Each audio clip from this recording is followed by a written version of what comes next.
We're good. Awesome.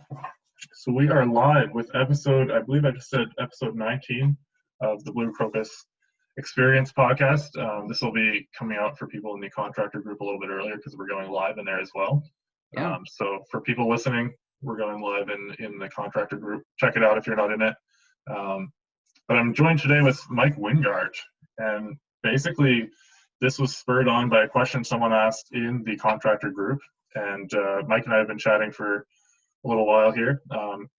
Recorded some stuff for a course he's laying out, and basically I've gotten to know a little bit of his business experience. So I thought it'd be good for people to kind of get to know what he's up to, where he's come from, where his knowledge comes from, and kind of get a feel for his journey. So if you want to take it away, Mike, tell people who you are, what you're about, and then we'll kind of roll from there.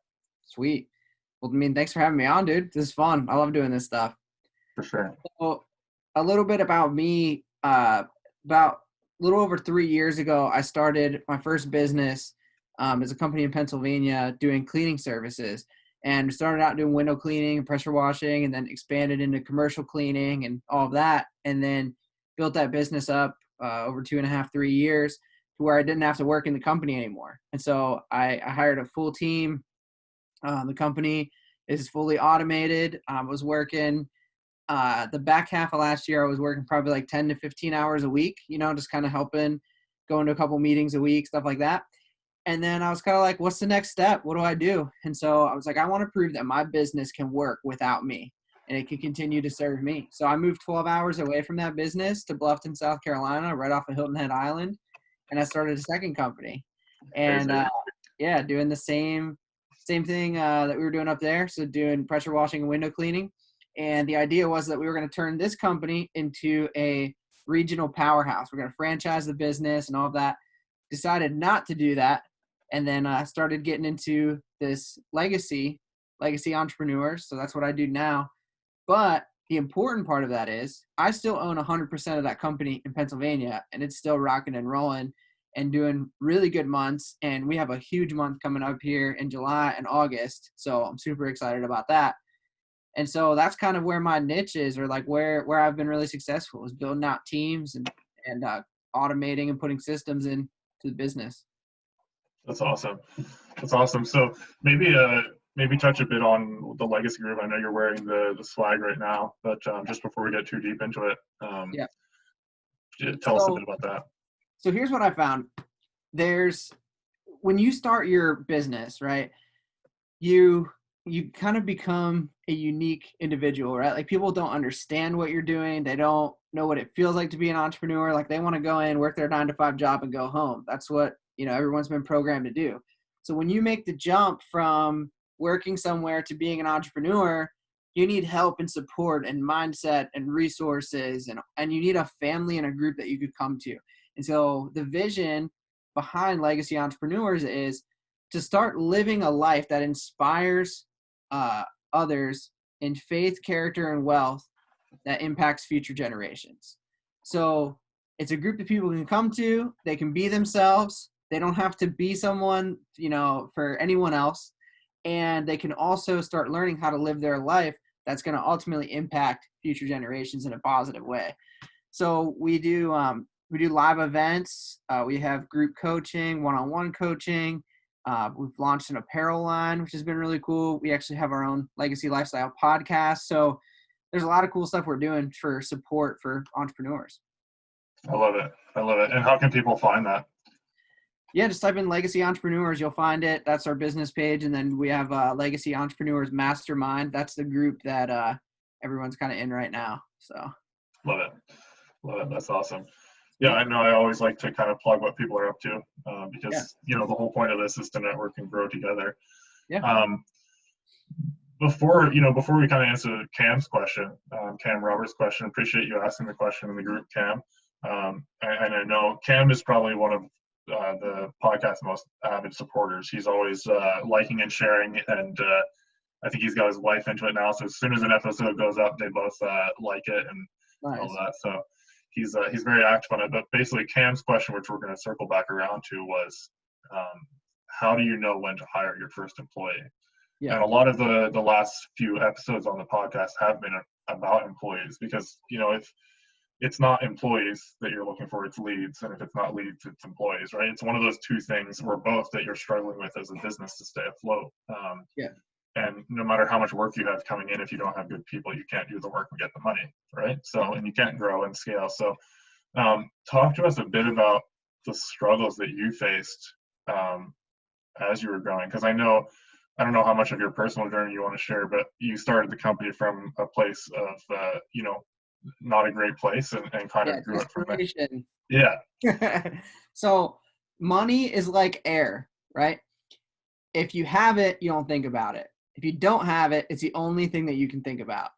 So when you get to a place where you don't have money, you get desperate and you go out there and you start hustling, right? Or, you start doing stupid things, but we hope that you're out there hustling. So that's what I did. I got to a place where I had a baby come in. I needed to make extra money. I was selling real estate, and the way real estate income works is if you don't sell any houses, you don't make any money. It's 100% commission. And I was selling about a home a month, but it would, if I sold a home 1 month and then I went 6 weeks without a paycheck or whatever, it's just really difficult. And you don't make a lot of money when you first start out in real estate. And so I was down to like my last couple $100, $143 in my bank account. I'll never forget that number. And I went out and just started pounding the pavement. So one thing I realized early on in my business was that no company has ever gone out of business for lack of sales. So just to clarify, you kind of pivoted from your real estate business into pressure washing, right? Yep. Was that at the same time as you kind of had that deficit almost in your bank account? Yeah. So I was still selling real estate, but I was like, I got to do something to supplement the income in between. So I went out and I got a bucket, a mop, and a squeegee, and I went door to door to business owners, and I was like, hey, can I clean your windows? I'll do it for $10 right now. I'll do it for $20. And like the first day I went out, I made $40. The second day I made like 75 or 80. The third day I made like 120. And then the fourth time I went out, I didn't go out every single day, but like the fourth time I went out, I made like $300 because somebody let me clean their home, and then I did a business on top of that. Yeah. I made like $250 at that person's home, and then $50, cleaning a business. So I was like, man, if I can make $300 cleaning windows in a day by myself, like I can make something out of this. So yeah. And what gave you the idea for doing that? Was it just was it something you'd done before, or did you just say, hey, window cleaning?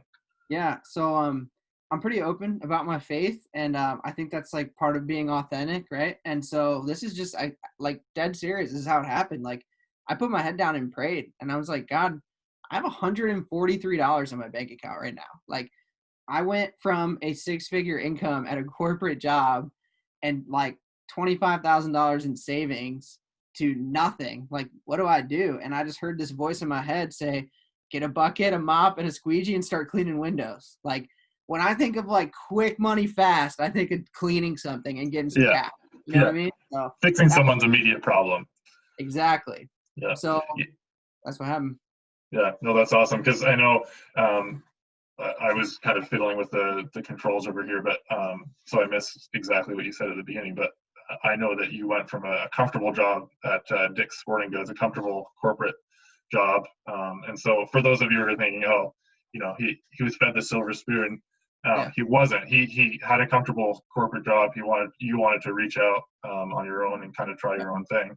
And then you came to this kind of rock bottom, your back's against the ropes here. And that's where kind of where this whole journey started a couple of years ago. Yeah. I mean, dude, that's the perfect segue though, for some of this stuff that we're trying to talk about is I wanted to be in control of my life, dude. I didn't want to just like, I don't care how much money you pay me. I don't want to just sit at a desk all day and then go home and be like, all right, I got from Friday night, Saturday, and Sunday to do whatever I want. It's like, I want to do whatever I want, whenever I want, and be in control of my life, dude. Yeah. So, like, you don't get to do that being an employee. So you have to be a business owner and actually plan your life out. Yeah. No, exactly. Yeah. So, you went from cleaning windows to eventually getting out of the real estate game and growing. So walk us through that journey quickly or slowly, however detailed you want to go. Yeah. So I still sold like a home a month for January, February, and March. But then once I hit like middle of March, I was like, I really need to start doing more window cleaning stuff. So I would go out, on a couple times a week, and I'd put flyers out and I'd network. And during my real estate meetings and stuff, I would tell people like, hey, I also have a window cleaning company and all this stuff. And then June of that year, I went full time. I actually had an $800,000 home listed for sale, and I just gave it to someone else. I didn't collect any commission off of it. I was just like, screw it. I'm just going to go into window cleaning. And I had my first 5-figure month. So we made, I think, $12,000 that month in June. That was like my first like full-time month into it. So. And were you still just you at that point? No, I had a couple guys. So I was working, it was me and a buddy that were kind of doing it together, like part-time in March and April. And then in May, I was like probably 75% out of real estate. And I had one guy come work with me, and we would just go out and pound the pavement. And then June, I had 2 guys, and then I maintained those guys the whole season. I love it. Yeah. I love it. So maybe talk to us about the decision to get a person, and we can kind of segue right into Cam's question. Yeah. It'll probably lead to more things as well.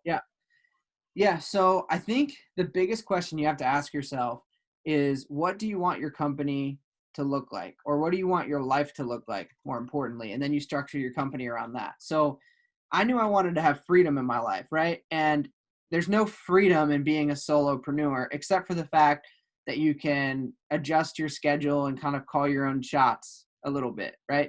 But the ultimate freedom is when you can get people to do stuff while you're at home sleeping or hanging out with your family or whatever. So I knew early on in the game, I had to solve one of 2 problems.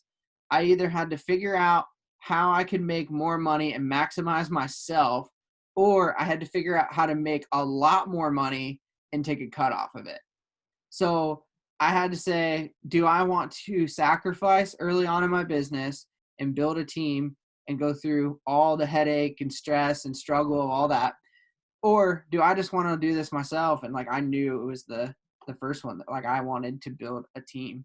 So and that's led to now where you can kind of be 12 hours away and the company's still running, right? Yeah. Like I just talked to my general manager a couple of days ago, and then I touched base with them today, and I was like, look, don't call me unless it's something super urgent. Like I'm literally, like, people don't believe me, but like I'm literally down to less than an hour a week now, like in total phone time or whatever. Like we talk for 15, 20 minutes a couple times a week, and that's all I do. And like I'm hesitant. I don't like to really like talk too much numbers, whatever, but like I make a 6-figure income off of that business, and I barely work in it. And so it's like, it's just one of those things. It's like, man, I'm so blessed, like I can do whatever I want to do. Like all my bills and lifestyle is completely covered. And that's why I'm able to go full force into this legacy and stuff. 'Cause this is my passion. This is really what I like doing. So. Yeah.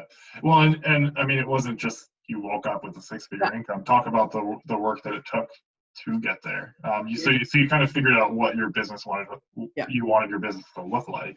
Yeah. And then, what are the next steps? Because, it's one thing to stand here looking at, oh, Mike's done a great job, but like, how do I get there?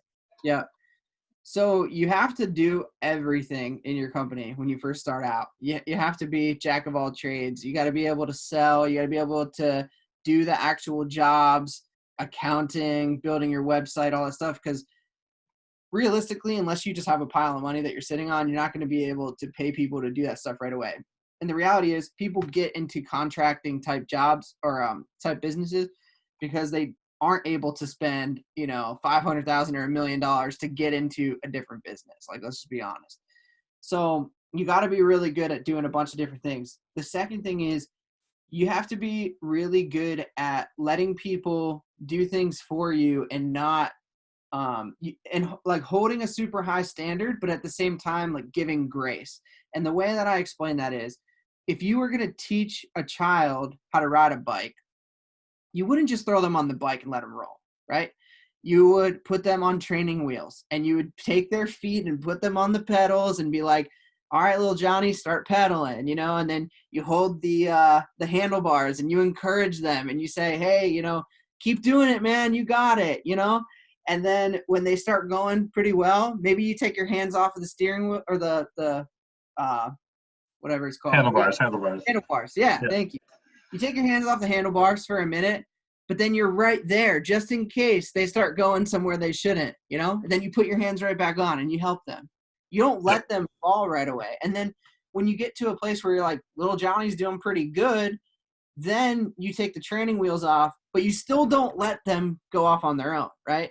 You're right beside them and you take them into a grassy area and you let them fall over a couple times, That way their knees don't get skinned up and their elbows don't get messed up and all that stuff. And the most importantly, they don't get discouraged, right? They don't feel like a loser because they can't do it. Yeah. And then ultimately, when they're ready to do it, you take them on the open road and you say, Johnny, go, right? Yeah. What I see all the time happen is people throw the kid on the bike and say go. They look the other direction. They see that the dude's over off the bike on the ground crying. Then they go over to him and they're like, you stupid thing. What are you doing? You don't know how to ride a bike? Are you serious? And it's like, guys, you got to train people. You got to encourage them. You got to walk alongside them. You got to teach them what you expect out of them before you just hand them everything, right? Yeah. So. Yeah, no, absolutely. And I think I know several of my mentors have said, once you have someone doing work for you, whether it's in your company or outsourcing, you've got to inspect what you expect, right? Yeah. Check it over. Make sure, that Johnny hasn't gone off the road and isn't skinning his knees and stuff, right? Make sure that he's doing a good job with whatever it is, whatever task that you gave him. Yeah. No, I think that's crucial. And I mean, if you don't have processes in place for, the way that you're running your business, it's probably going to be hard to scale your business because you're not going to be able to give people a clear walkthrough of what you do or, a little training manual. It doesn't have to be anything fancy. Yeah. But maybe talk a bit about that. Yeah. So to kind of go back a step and answer a little bit of the question that you had before, there's a process to it, right? So I don't recommend that day one, you just like partner with someone and you try to go out there and work together with someone. Go out there and hustle on your own and start building your clientele up, right? Until you get to a place where you're about 70% maxed out. So if you write the numbers down and you say, I can bring in, it's going to vary based off the industry or whatever. So let's just use simple math. If I know that if I go out and hustle and do everything that I need to do, I can make $10,000 a month in revenue. Well, once you start hitting about 7,000, you need to bring somebody else on board and have them help you. So then the progression is you can't just continue to make $10,000 a month in your business because now you have another guy that you have to support. So you have to take that number and increase it to 15. And here's the problem is a lot of people don't do that next step. And then they get really discouraged and then they're like, well, I'm paying this guy to help me and I'm making less money now. So I'm just going to go back to the way it is before. So. And then if there's any issues with the way they're performing, it's just like another excuse to kick them out the door. 100%. Yeah. Yep. And you will always find reasons if you want them gone anyway. So usually what happens, this is the vicious cycle, is it doesn't matter what kind of business you're in, every business is seasonal. So you end up hiring people for the busy season. You end up like just making it through and then you let everyone go. You coast through your off season and then the next season you do it over again and over again. And there's no stability in your company. You're starting over from scratch every single year versus what we do is we have the same core guys every single year that keep coming back. So we never start from zero. But for the guys out there that are like, dude, that's a little bit more advanced than where I want to be. What I would say to them is start getting people to help you with the easiest things in your company that's going to help save you at least a few hours a week, right? And so a lot of people make the mistake and they'll say, I just need to hire a full-time guy. Like I'm tired of working 70 hours a week. Like if I hire somebody to do 40 hours a week for me, then I'm only working 30. It doesn't work that way. What you should do is have somebody come and help you and do the easiest tasks possible in your business. So for me, for pressure washing, it was like, hey, wind up the hose reels. Like who can mess that up? Seriously. Yeah. So wind up the hose reels, go turn the water on, put the ladder away, at the end of the day, make them clean the truck out, all that kind of stuff. Like find ways to make freedom in your life. Yep. Yeah. And I mean, if people are messing up rolling the hoses, then you're probably a bad boss and you should figure out how to teach them to roll a hose. Exactly. Yeah. Yep. And it's always, the training process is show me, watch me do it, and then let me do it. So it doesn't matter If you're the employee. Yeah. Yeah. Yep. So if it doesn't matter how easy it is, literally, if it's like we have a janitorial company, like even if it's just taking trash out, it's like we show them how to take trash out, as stupid as that sounds, because we want to show them like, hey, you take the bag out, you tie it up, you put the new bag in, and then you put the trash can back exactly where it was before. Yeah. And you'd be amazed that like people don't have that ingrained in their brains, right? Even like winding the hose up, something stupid like that. Like when you're winding it up, you want to have a towel running it through the towel as you're winding it so the hose doesn't get dirty, you know? Yeah. But what happens is people will be like, wind that hose up. They'll wind it up, and then the owner will be like, dude, look at this hose. It's all dirty. It's disgusting. Like, what am I paying you for? You know, it's like, that's on you to teach them what you want them to do, right? Yeah. No, exactly. And I mean, I guess once you have people, what do you do to keep those people coming back year after year? Because that's a topic I always like hearing different people's opinions on. Yeah. So number one question you have to ask is, why would anyone work for your company? Like, anyone can go out there and work anywhere and make the same wages or similar wages, have similar benefits and all that stuff. And it all stems from your mission, your vision, and your core values. Why do you exist as a company? Where are you going? And what do you stand for? Right. And so my mission was to be Center County's largest eco-friendly cleaning company. So our mission was to make Center County cleaner and greener. We were an eco-friendly cleaning company, and our vision was to be the largest eco-friendly cleaning company in Center County. Our core values were family-focused, integrity above everything, commitment to the team, taking pride in what you do, and sustainability. And so when people came to an interview, they knew what we were all about from day one. So as an employee, when in the interview, I'm like, look, our goal is to be Center County's largest eco-friendly cleaning company, and we're interviewing you to see how you fit in that vision, right? Yep. So as an employee, I'm thinking, this is more than just a cleaning job. Like, I could actually become a manager. I could make this into somewhat of a career, right? And that's how you get people to stick around. And like, to go even deeper in that, creating incentives for people, doing fun things. Like, we did quarterly parties at our company. We did a bunch of giveaways, and I gave away watches to all of our employees, and I'm not talking like $20 watches, like anywhere from $100 to $300 watches I would give these guys. And like, there's all kinds of stuff, but we can dive into that a little bit if you want. Yeah, I'm definitely down, because one of the things that I was talking with Sean in the episode just before this, and basically what they did is in one of their cleaning companies, they had a breakfast or barbecue breakfast every Monday morning. So it was scheduled in. The boss, cooked the breakfast sandwiches, and then people could chill. But it also got them there. It was a free breakfast. It got them there Monday morning and got the week started off right. Yep, we used to do team lunch every single week. Nice. So I would take everyone to lunch. I'd pay them for their time. We did a book study with all of our leadership, like all of our team leaders and managers and stuff. We would read about leadership and teamwork and all that kind of stuff. Yeah, I mean, you have to engage people on a personal level. I mean, the people that say, I'm paying them, that should be enough. Like, it's not, guys. It's not. And that's just such a lame excuse, Like, all we want as humans is, current events. If current events tell us anything, all we want as humans is to be heard and feel like we care, or that people care about us, right? Yeah.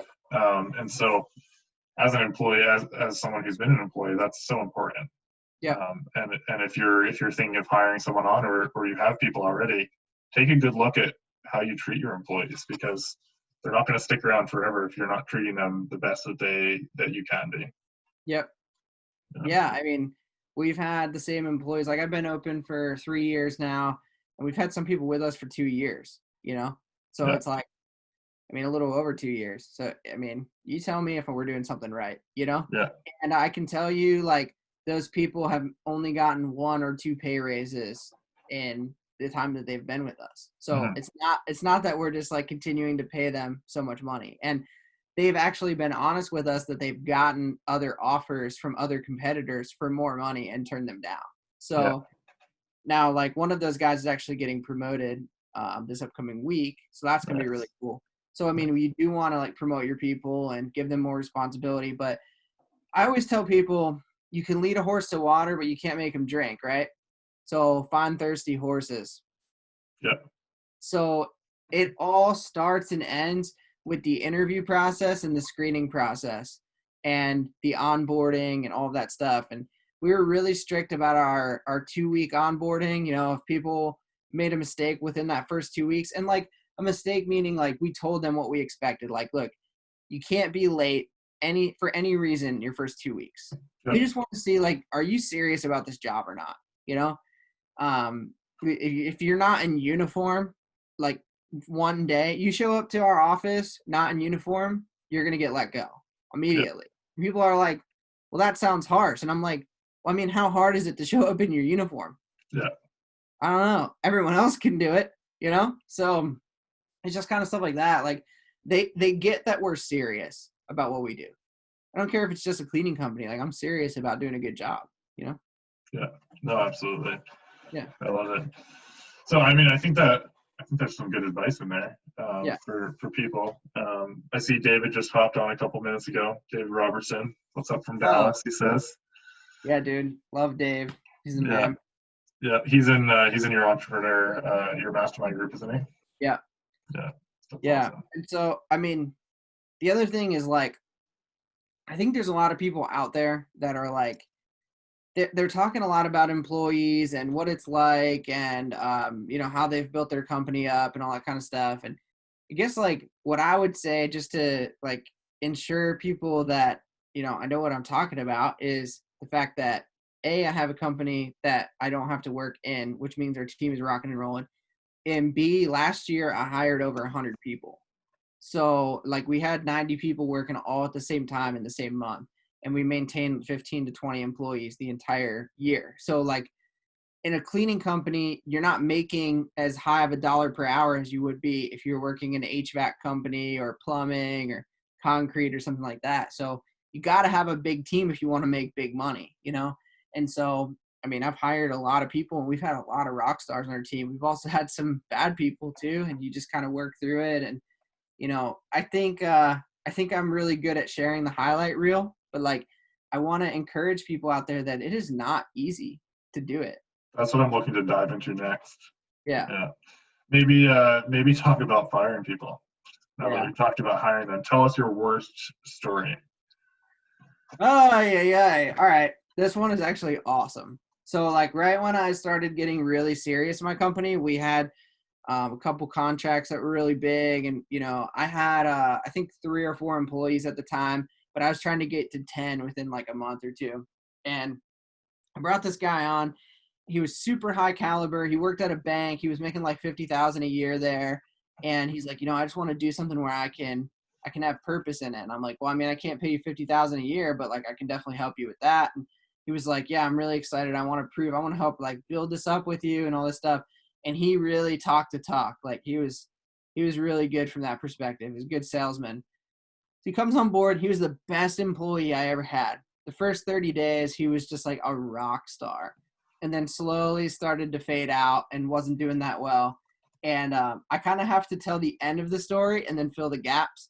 So he really started declining and all this stuff. Well, then I hired him like in March. So March, April, May, June. He was on for like 4 months.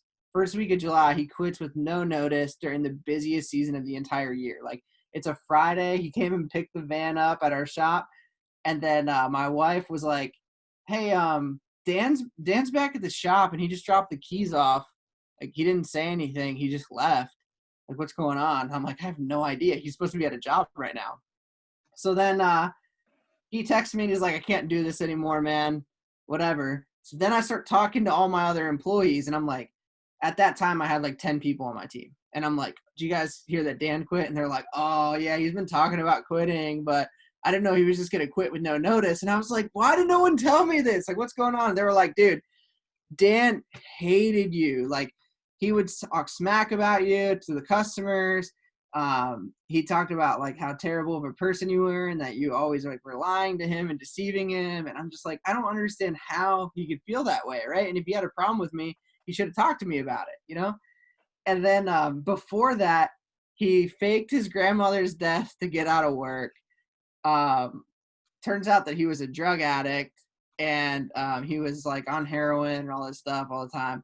The reason he quit was because he wasn't going to be allowed to drive any company vehicles because he got cited for a DUI, and he had meth and Xanax in his system at the same time and paraphernalia. And he wasn't going to be able to drive any of our company vehicles. And so he didn't want to tell me any of that, and he just quit. Oh, man. Here's the kicker. It didn't show up on a background check or anything like that because the crime was committed like a week before he started working for me. So it didn't even register in the courts yet. So I never knew about it. So I looked it up later, and, you know, there he was, all that stuff. Then on top of all of that, he stole a pressure washer from me. He stole my GoPro. Was this before or after he quit? Like, was it in the process of quitting? It was, all that stuff was supposed to be in one of our vans, and I didn't check it because we use the GoPro for videos, like for, you know, when you're on the job site. I'm like, take videos, take footage, you know? Yeah. And yeah, it was gone. And, you know, they're like, Evan was like, where's the other pressure washer at? And I was like, it's in the van. And he's like, dude, it hasn't been there for months. And I'm like, what are you talking about? And he's like, Dan always just told me that it was in your shed at your house. And I was like, no, dude, it hasn't been there for like 6 months. Yeah, so all this stuff, dude, it was crazy.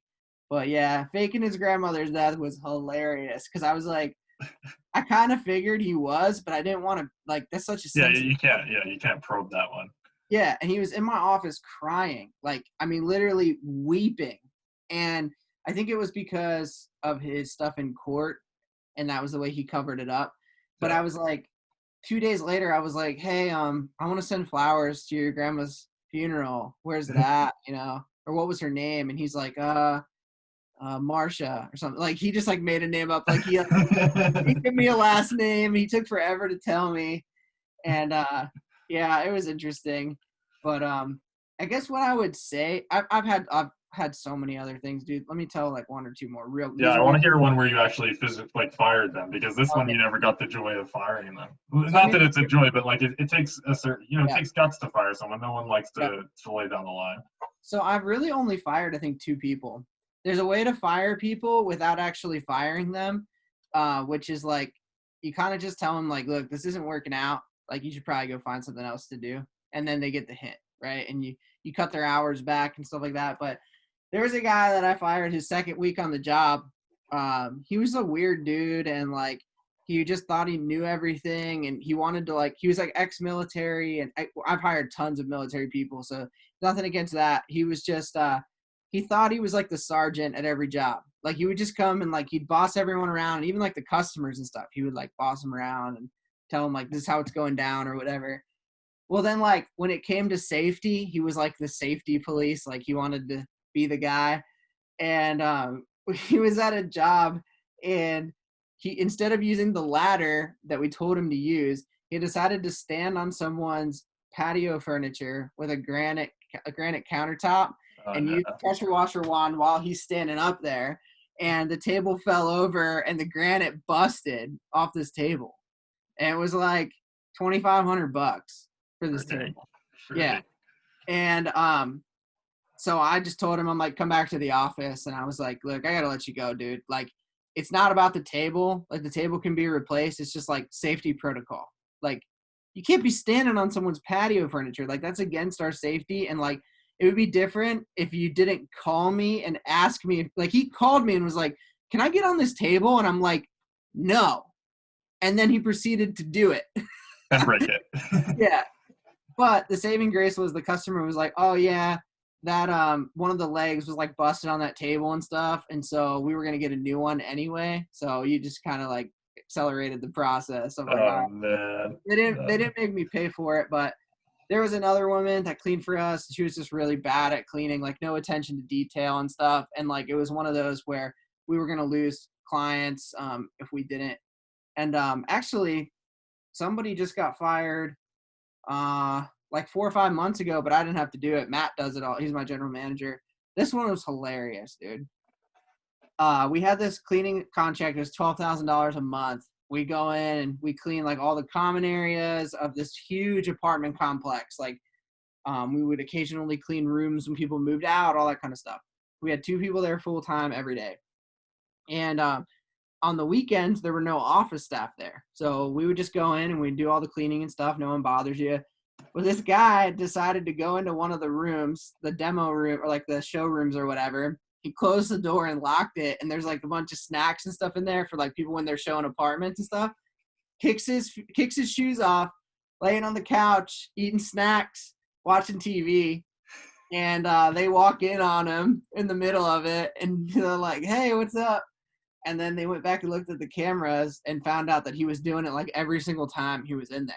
So, yeah, so that was an easy one. And he understood it. He's like, dude, I messed up. I really shouldn't have done that. But Pat was like, what do you expect me to do, dude? Like, I can't keep you on board, you know? No.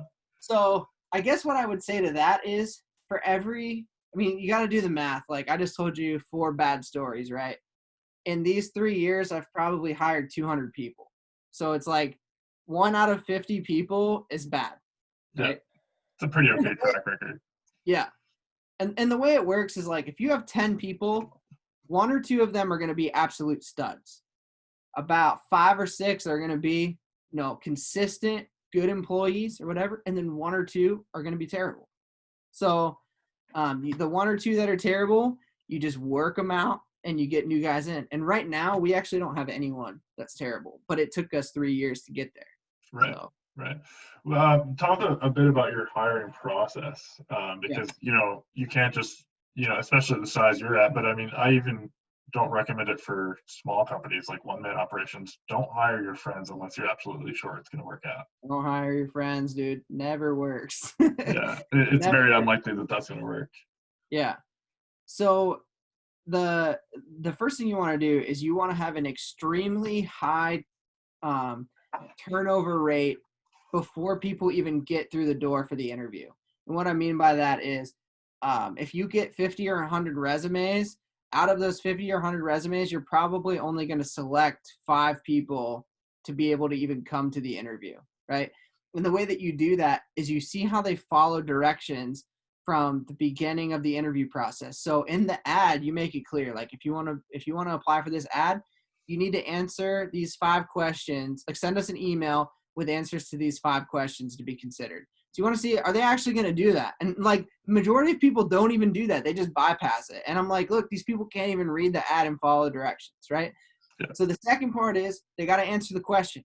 And some of the questions are like, why did you apply for this job? What do you do for fun? What interests you in working for our company? And it's so funny, the stuff that people will say. They'll just be like, I want to make more money than working at this other job that I'm in. And I'm just like, dude, I don't have time for these people. They don't care at all. But then you get the most articulate answers ever. People will be like, I saw what you're about and your core values, and I want to be a part of that. I want to grow in leadership and all this stuff. And you're like, that's the kind of person that I want to bring in for an interview, right? Yeah. Then another thing that we do is one of our core values is commitment to the team, right? So to be committed to a team, it means that you have to work well with other team members, right? So I want to demonstrate that in the interview. So I do group interviews with people. I won't tell people. Group interviews are the worst. They're the worst. Yeah, they're the worst if you're being hired. Yep. But I don't tell people that. I'm just like, come to an interview at this time and like, yeah, we'll check it out. And so a lot of people run into the problem of people not showing up for interviews, especially in lower income type jobs, right? Yep. So if I select 8 people to come for an interview, I know only like 4 people are going to show up, maybe 5. And then we just get them all in a room and we ask questions. And it's like, I want to see how they respond and how they feed off of each other and all that kind of stuff. And sometimes we won't hire a single person from it. And sometimes we'll hire 2 to 3 people from it. One of the group interviews we did, we hired 2 people. Both of them were absolute studs, and one of them is still working with us to this day. That's awesome. So do you do all your interviews group? Not every single one, but they have to be a pretty good candidate or like a warm lead from somebody that's like, hey, I got a buddy, he's really good, he'll definitely show up for the interview. It'll be worth Yeah. your time, Yeah. So that's the only time I really do in-person interviews. And I mean, dude, the interview process, you just gotta have fun with it. You gotta ask people questions. Like, you gotta be very careful. Obviously, follow your, local The guidelines. guidelines. Yeah, but there's ways to ask questions without asking them direct questions. So, like, I don't ask people like, "Are you married?" Obviously, because you can't ask that, or like, "Do you have any kids?" or whatever. But I'll be like, "Tell me about like what a typical day looks like in your life." What time do you get up in the morning? What kind of things do you do? What are your passions? What do you enjoy? And then they're like, well, I'm married. My wife, Susan, we've been together 5 years. We got 2 kids. Like, they'll open up and tell you stuff about their lives. Yep. And you don't use that as like discriminatory information, but you're getting to know that person, right? You're getting to see what they're all about. And so I ask a lot of character questions because that's really like, I want to hire for character and train for skill. Right? Sure. Yeah, you can So, teach anybody anything, right? If they're willing to learn and have good character. yeah. So my favorite question, I'll give you guys this as a free pro tip. And I ask it like super bluntly. I'll just be like, all right, Lewis. So, and this will be like right in the middle of the interview after I've asked them, other questions. We're all programmed to answer like, what are your strengths? What are your weaknesses? Like, everyone knows that stuff, right? So I ask it a different way. Then I'll be like, so Lewis, let's just say I hand you $1,000 right now. What are you doing with it when you walk out this door? What would you say? I want to hear you answer this question. Oh, that's good. I feel like I'm in the hot seat now. What would I do with $1,000? Like, that's a really good question. All right. So the first thing. No, give me a second. Give me a All right, second. no. But the first thing I'm thinking in my head right now is he's thinking about it, right? Okay. That means that you actually think critically about being wise about the way you spend your money, right? Yeah. Some people will straight up just say, $1,000, I'm going to Vegas and I'm blowing it, right?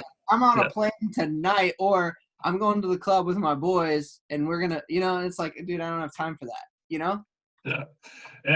So Alyssa and I discussed the $1 million question. So say you won the lottery or whatever. We don't even play, but just say we did, right? But $1,000 is a little bit different because it's smaller, right? Yep. So for me, honestly, I'd probably go and be like, hey, Alyssa, do you want to like spend some of this and like go out for a weekend or something? Because we haven't gone out really since we had our kid, right? So that would probably be where some of it went. We'd probably go away for a weekend. Where would you go? What would you do? We'd probably just go to a nearby town. We have a town about a city about an hour and a half from here. And there's a really nice hotel we like going to. It's Moncton, so Moncton, New Brunswick, and we like going to the chateau downtown. So we'd probably go spend a night or two there and just enjoy some food and eat out for the first time in a long time for both of us. Yeah. And then the rest of it we'd probably put in savings, to be honest. Yeah. So most of the people, the way they answer the question is they try to go safe right from the beginning. They'll be like, yeah, I would save it or I'd pay bills or whatever. And I'm like, you can't do that. You got to spend it. What are you doing? And what I'm looking for people to say is like stuff you've said. Like, I'd go out and hang out with my family or my friends. I'd do something fun. I'd buy my kids something nice. I'd donate a portion of it. I would, I really need new tires on my car. I'd probably do that. And then I'd take my wife to dinner. Like, stuff that's like, okay, this guy's humble. He can be trusted. Because the reality is, the reason I ask that question instead of $1 million is because our employees are always handling things that are worth $1,000, right? Sure. Yeah. And we give our employees company credit cards. So are they going to, when I tell them go get gas in the vans, are they going to go to Vegas with it? Yeah, well, I mean, on a smaller scale, are you going to buy gas? If I, are you going to buy $25 worth of gas and $25 worth of food and snacks and try and hide that from me? Which I've had people do.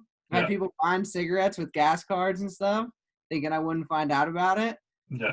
And that's the thing is you got to trust your people and stuff. And so, I mean, I trust our guys I let people drive my personal truck and, I've let my employees come in my home and, all kinds of stuff. So it's about building that family culture, and you got to trust your family, you know? For sure. Yeah, I'm gonna ask Alyssa that question tomorrow morning Yeah. because I love those questions. And I'm gonna ask everybody at work that tomorrow as well tomorrow. Yeah, dude. I Yeah. mean, every single one of my questions is non-traditional and fun, and it's like very probing. Like I get really good information out of it, and every single one of our questions stems for our core values. Yep. So we have 5 core values. Our interview packet is 15 questions, 3 questions per core value. I love it. Yeah. So one of our core values is integrity above everything. So that's where the integrity thing comes in. You know? Yeah. Yeah. No, I love it. Yeah. I love it. That's a great question. Yeah. So you're full of stories. So maybe just to wrap up here, maybe talk a bit about the toughest thing in going from 0 to 100. Yeah. The toughest thing you faced. It Yeah. might be employees, but Yeah. Honestly, the toughest thing was realizing that it was all going to be worth it one day. Because when you're going from 0 to 100, like there's really nothing fun and exciting to get out of bed for like $8,000 a month. When reality is like after expenses, you're taking home like 3,000 to 4,000 of that, right? You're not going to be too excited about doing that.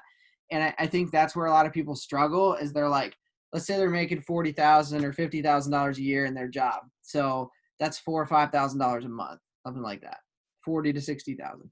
Yep. So, I mean, it's like we can work a pretty easy job and make that kind of money, or just work for someone else and not have all the stress. And that's where a lot of people get hung up is they're like, well, I'm only bringing home $4,000 a month and I'm busting my butt, Yeah. And what I tell people is it's about playing the long game. So the first year is all hustle, all grind, sacrifice. It doesn't matter what it costs you. You just do it. And 100%. then the second year is like a blend of like hustle, hustle, hustle, and then a little bit of lifestyle. And this is assuming you're doing things well. And then the third year is all about building your lifestyle. And then years 4 and 5, you're living the dream. Like, I mean, I'm in year 4 now, like 4th season. And I mean, I'm living the dream because of what I've built. And I tell people this a lot. Like, if you work 80 hours a week one year and then you work 0 hours a week the next year, it averages out to 40 hours a week. So people are like, man, you barely work now and stuff. It's like, yeah, because I spent 3 years building my business like none other. Like that's all I did, Yeah. Yeah. I David think says some days it's hard to keep grinding. Yeah, it's hard. It's so hard. And what I would just tell people is like, don't quit, man. Winners never quit and quitters never win. Like it's such a lame saying from like, like middle school sports and stuff, but like it's so true. So life is going to be hard no matter what, right? It doesn't matter. It doesn't matter. You've worked for someone else before, right? Before you had your own business, right? Yeah. I mean, I'm just finishing that up right now, actually. Yeah. And they expect a lot from you, right? Yeah. Like you have to show up every day and do a good job, right? Exactly. So, Exactly. Like if you're gonna do it, you're gonna have to do it regardless. If you work for yourself or for someone else, right? So it's gonna be hard no matter what. I'd rather it just be hard. It's gonna benefit me and my family and my legacy, right? Instead of someone else's company. And that's just the way that I viewed it. And look, like entrepreneurship, business ownership isn't for everyone. I think like my dad is super successful and he's worked for the same company his entire life for 35 years. He's retiring here in actually this month. So that's amazing. Yeah. And I mean, it's not for everyone. And he tells me all the time, he's like, you're doing stuff that I would never do, but you're living the life that you want to live, and he got to live the life that he wanted to live. So yeah. No, that's awesome. That's awesome. Yeah. Good stuff. Yeah, David said in the beginning it's hard, and then he said amen, because you were obviously laying down some fire.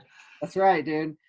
Dude, Dave, I would just tell you, man, like, just keep doing what you're doing, dude. I mean, I know it's hard, like, when you're in the weeds and you're frustrated and stuff, and, just get up every day and have a purpose for what you're doing and have passion and be excited, even if you are in the weeds, and just keep telling yourself, this is all going to be worth it. It's all going to be worth it. And I told this story before. I'll make this one super quick, but 2 years ago on Memorial Day, I was working like 16, 17-hour day. Like literally I would go home and sleep and then go right back to work. We were doing this big contract, and I was working so much that my wife was like, I'm just going to take the kids and we're going to go away and do something fun because like you're not even home. So we might as well just get out of here. Yeah. And they were all out on the boat, hanging out, doing fun stuff. And I'm sitting there stripping and waxing a floor, which is like the worst job ever, by myself. I'm literally crying like, dude, this is not worth it. Why am I doing this, dude? Like, this sucks so bad. And my wife's sending me pictures of her and our kids out on the boat and they're enjoying life. And I'm just like, I should be there right now. I should be with them instead of doing this stupid job. I should just quit right now. And I text my wife and I was like, this is so difficult right now, but I know that this is going to be worth it one day. And she's like, oh, it's totally going to be worth it. And now this Memorial Day, I just did whatever I wanted to do. Like, I had money to do whatever I wanted. Like, we went out to eat like 3 times during, like, we got takeout or whatever. We went to the beach. We hung out. Like, I can go jet skiing whenever I want to go jet skiing. Like, actually, I got to do that some point soon. It's like my favorite thing. But I can do all that stuff now because of the work that I put in. So just keep going, man. It's not going to happen overnight. Yeah, and I think the key takeaway from that is, and something that I've been learning is, it is really hard, and some days you're really burnt out.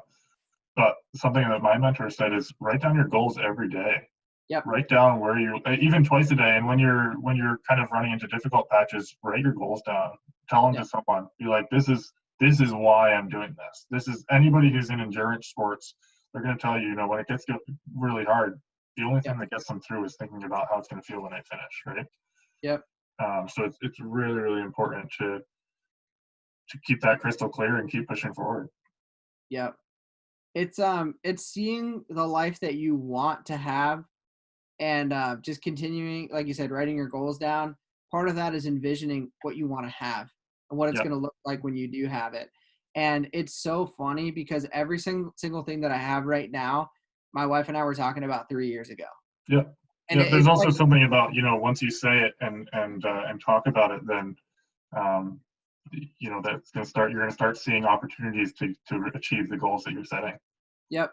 And we have our 3-year goals set right now. And, we're looking at what kind of house do we want to have in 3 years? What kind of life do we want to have? Like what, all this stuff. And I'm telling you, like, it will look exactly like that in 3 years. It's just one of those things. So you just got to be laser focused. 100%. 100%. Nicholas just jumped in and he said, do we have any familiarity with the trash bin cleaning industry? Trash bin cleaning, like pressure washing trash bins? I'm guessing like going around and cleaning them out. It's getting pretty popular, I think, in a lot of areas. Yeah, it is. I've never done it specifically, but it's just like any other service, really. I mean, can you type on there? I guess he can hear us, right? Yeah. What question specifically do you have about it? I mean, I know some people in the business, so you want to. Yeah, Nicholas, just to put your question down, and there's a little bit of a lag, but just write your question down. While we wait for that, maybe we'll just wrap up with anything you want to say for the legacy entrepreneur mastermind thing or anything with that. Yeah. So what I would say is I'm doing something really cool right now. I don't know if I even told you this, but I just came out with this idea that I want to have legacy apparel in every single state in the United States by August 1st. Why? Because I think it would be cool. Somebody was like, dude, you're not even like making that much money off of it to do, like, you're putting so much time and energy into this idea. And I'm like, it's not about that, dude. It's about doing something that's cool because I want to. And how cool would that sound to be like, look, my apparel is everywhere in this country. Yeah, exactly. So I actually have a list of states that I need to check off on my Legacy Entrepreneurs Mastermind group. So check that out. If you're from one of those states, get some apparel, dude. I'm going to do a drawing. I'm going to put everyone's name in, and I'm going to give something away. I don't know what I'm going to give away, but I'm going to go big for this one because I think it's going to be awesome. So the next thing I would say is I'm specializing in 2 different groups of people. I'm specializing in the first group, which is people that are just starting out or trying to make $100,000 a year in their business, like get to 6 figures and do it quickly. And that group is the Legacy Launch Group. It's there's a live event specifically centered around that. There's coaching centered around that. There's courses centered around that. And then the second person is, okay, I've made $100,000 a year, 6 figures, whatever. I want to create freedom in my life and in my business, and that's a legacy lifestyle. And so there's going to be courses, events, and all that kind of stuff. So right now I'm focusing in the weeds, and I mean, we've had some really good success stories. It's been awesome. So Yeah, no, absolutely. I actually was able to jump on with you there for a couple things, and I know you've been doing some really cool stuff with people as well. So yeah. Nicholas is saying, who do you know in the business, and what's the best way to scale your business to get to the point of being able to buy another truck and hire your first employee? Yeah. So the name of the game in that business is get recurring work. I mean, in any business, but in the trash bin cleaning, because you have to do a lot of bins to make a lot of money. It's not like pressure washing where you can get like $40,000 contracts to do like a whole complex of units. Like you have to get whole neighborhoods to get signed up for. Probably, I mean, I'm kind of going off the cuff here, but if you can get in with the homeowners associations and stuff like that, it's probably a big one. Exactly what it is. Yep. So you want to get into high-end neighborhoods where that type of service is important to them, Yep. and it's actually required by the HOA. So you want to network with those groups. A lot of people will ask me, how do I find the HOAs? Here's a little hack for you guys. If you know a realtor friend that can go into their database and pull that list for you, and then you can start working that list, that's probably the best way. So there's lists out there where you can find the head contact person at every single homeowners association in your city, and you can start reaching out to them right away. So I would do that. Try and network with realtors, property managers, people that can get you to the decision maker in those communities. So yeah, no, I think that's a great idea. And I mean, you touch on this in your other stuff, and I'm always saying this to people as well. Join the chamber, get to know people, get to know, there might be a business owner in there that, I don't know exactly what Nicholas does, but there might be a business owner that knows someone or has a need for someone to clean that sort of thing. Yeah. So I know, he asked like who I knew. I know a couple guys that are just getting started in the business, but I know one guy who built the largest eco-friendly cleaning company in Australia. He was actually my coach, and they specialized in that service. They specialized in recycling, waste removal, cleaning trash cans, big events, and they would clean like big facilities for like huge events, like, people like concerts and stuff like that. So they had the big trucks and they'd clean everything and all that stuff. So I know him super well. He's on to bigger and better things at this point. He sold his company. He's actually younger than I am. I think he's like 27 or 28.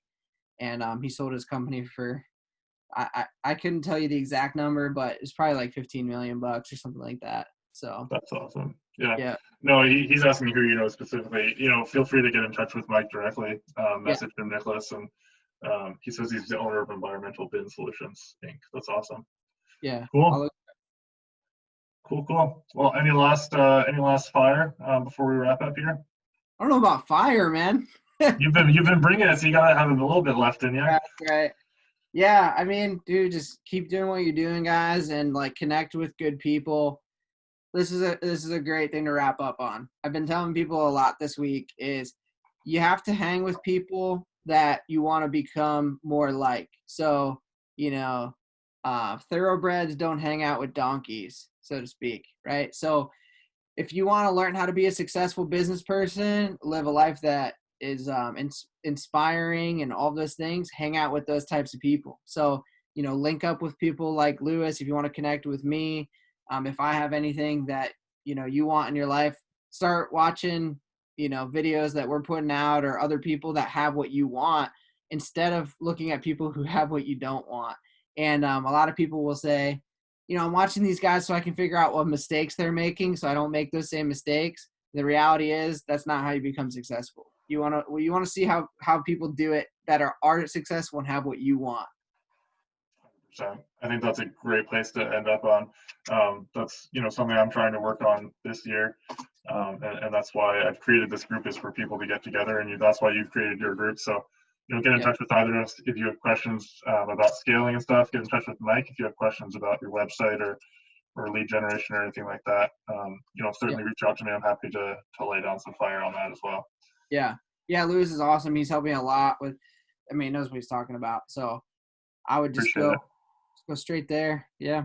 Appreciate it. Awesome. Well, this wraps up. I think we've been going for an hour here. I think there's some great value in here. This will be, it'll be live and it'll be able to be replayed in the group, and it'll be probably going up on the podcast in a couple of weeks. So you can catch it on all the platforms. Sounds good. Appreciate it, Mike. This was great. Look forward to chatting again in the future. Yeah, sounds good, dude. Rock out. Let's do it. All right. Just stop the live stream and I'm stopping the recording.